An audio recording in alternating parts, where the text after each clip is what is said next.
A grande imprensa militante brasileira cometeu uma das maiores canalices da sua história nessa última segunda-feira. E nesse vídeo eu vou desmascarar essa campanha vergonhosa feita por eles. Mas antes eu preciso falar sobre dois outros assuntos, começando pela desculpa ridícula dada pela ministra da Saúde para esconder a sua própria incompetência.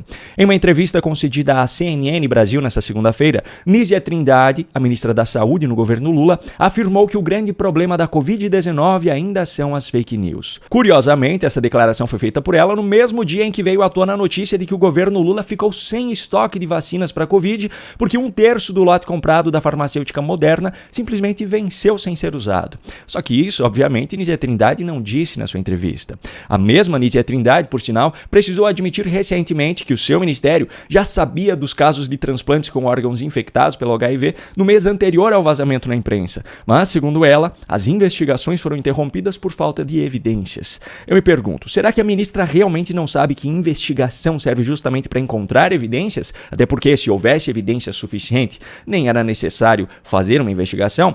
Ou será que ela só se faz de ignorante para continuar empurrando com a barriga? E voltando agora ao contexto geral, será que o problema está mesmo nas fake news? Será que o problema não está em um governo que tenta a todo custo esconder os seus escândalos e só toma medidas em relação a eles se acabam vazando ao público? E por falar em coisas que são escondidas pelo governo, tem um detalhe, no mínimo curioso, em relação à queda de Lula no Palácio da Alvorada, sobre o qual ninguém está falando, mas que foi levantado pelo jornalista Cláudio Humberto em sua coluna no Diário do Poder.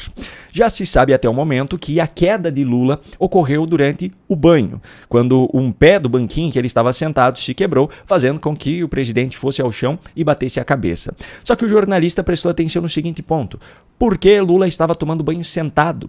O Planalto chegou até a apresentar uma versão diferente do acontecido, dizendo que Lula apenas escorregou, e não se pode descartar a possibilidade que essa alteração na versão da história tenha acontecido justamente por esse questionamento. Lula tem quase 80 anos de idade, uma idade em que naturalmente traz consigo limitações físicas, só que Lula especificamente aparenta estar muito bem, pelo menos é o que ele demonstra nos seus discursos, sempre feitos em pé e cheios de energia, assim como nos vídeos divulgados nas suas próprias redes sociais, correndo em torno do Palácio da Alvorada. Diante disso, fica a pergunta: será que ele já estava com alguma enfermidade antes da queda, mas o governo não quis informar? Por mais trivial que isso possa parecer, a fragilidade de um presidente em relação à saúde muitas vezes é escondida pela sua equipe intencionalmente.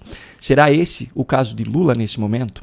Bom, para não entrar em teorias da conspiração, eu encerro esse assunto por aqui. E antes de partir para o próximo e mais importante desse vídeo, eu tenho um recado rápido para você. Eu tenho certeza que você frequentemente passa por situações em que militantes de esquerda tentam lhe empurrar as suas narrativas como se fossem a verdade. Pensando nisso, eu criei um material em vídeo chamado 12 estratégias para vencer debates contra militantes de esquerda. São 12 aulas no módulo principal, com 12 estratégias diferentes, 7 delas já presentes no e-book que eu disponibilizei há algum tempo, só que explicadas de maneira mais detalhada nesse curso, e mais 5 estratégias inéditas. Além dessas aulas, você terá acesso também a módulos bônus, como um acervo com vários debates históricos entre candidatos, desde a eleição presidencial de 1989, passando pelas disputas de 94, 2002, 2006, 2010, 2014, 2018 e 2022, e ainda o icônico debate entre candidatos a prefeito de São Paulo, onde aquela cena da cadeirada aconteceu. Todos esses vídeos na íntegra. Também como bônus, você terá acesso a algumas aulas com os principais ensinamentos de livros best-sellers mundiais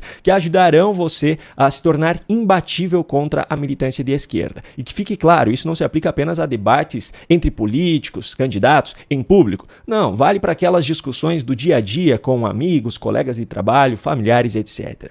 E agora a melhor parte. Nessa primeira semana, em função do lançamento, eu coloquei um preço promocional, apenas R$ 97,00, que pode ser feito no Pix, boleto ou até mesmo parcelado no cartão.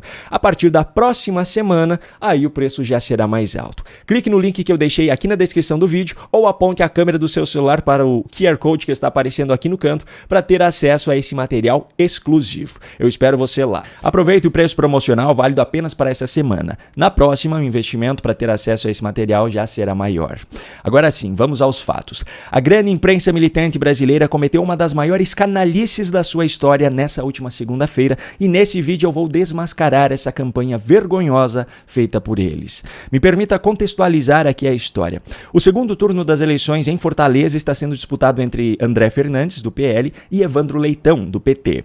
Só que as chances do candidato petista vencer o pleito parecem ser cada vez menores, tanto que Lula já foi para Fortaleza na última semana para fazer campanha, o PT já recrutou até mesmo João Campos, o prefeito TikTok de Recife, para tentar ajudar Leitão, mas não adianta, quando o homem abre a boca a coisa desanda. O fortalezense se elegendo o senhor este ano, o que é que ele vai sentir de diferente no primeiro mês do seu mandato? Um prefeito ausente, um prefeito que estará ausente no dia a dia das comunidades, dos bairros. Enfim, na iminência da derrota, o PT começa a apelar cada vez mais para o jogo sujo e agora conta com um apoio ainda mais intenso da grande mídia.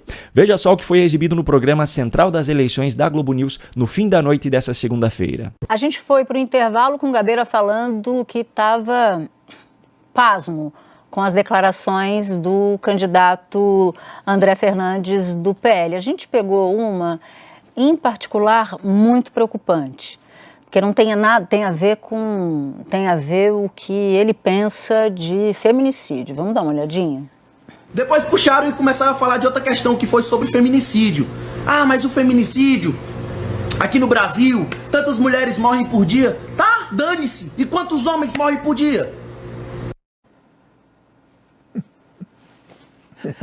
Dane-se. Aí é o seguinte.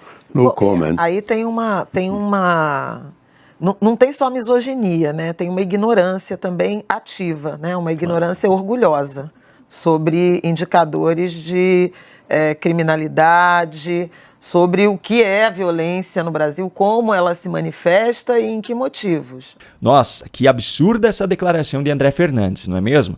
Agora, será que foi isso mesmo que ele quis dizer? Será que esse recorte não foi feito intencionalmente para tirar essa frase de contexto?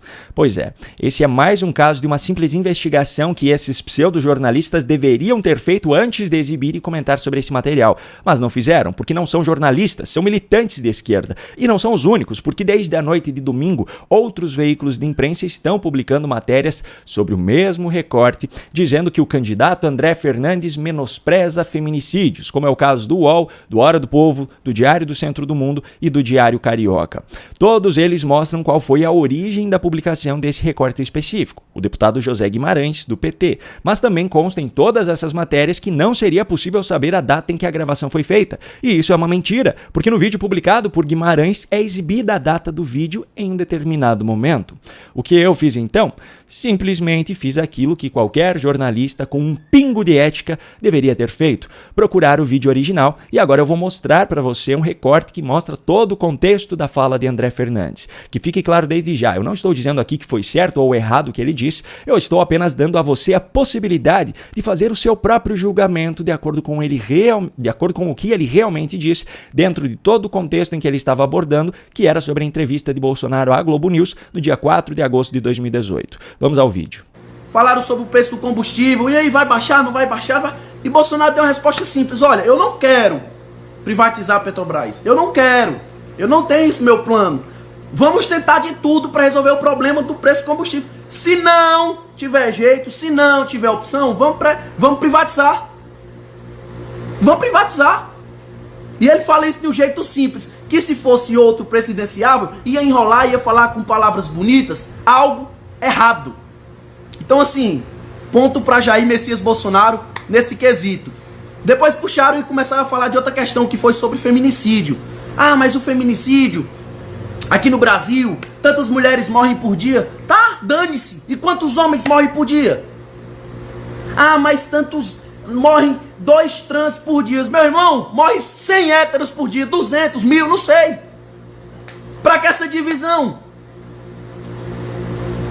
Aí a mulher perguntou: mas Bolsonaro, você fala tanto da questão de armas, que Bolsonaro ressaltou de novo hoje na entrevista, que no caso de uma mulher ser assaltada, sequestrada, ou quase sendo estuprada, chegar um bandido, ela vai preferir muito mais ter um porte de arma, ter uma arma ali, do que ter a lei de feminicídio, isso é óbvio.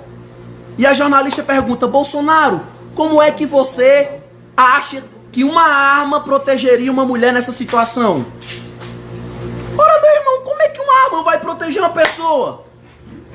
Se aparece o bandido ali, ela tá com arma, mete um tiro na testa do bandido. Ou tu acha que vai servir de que uma arma?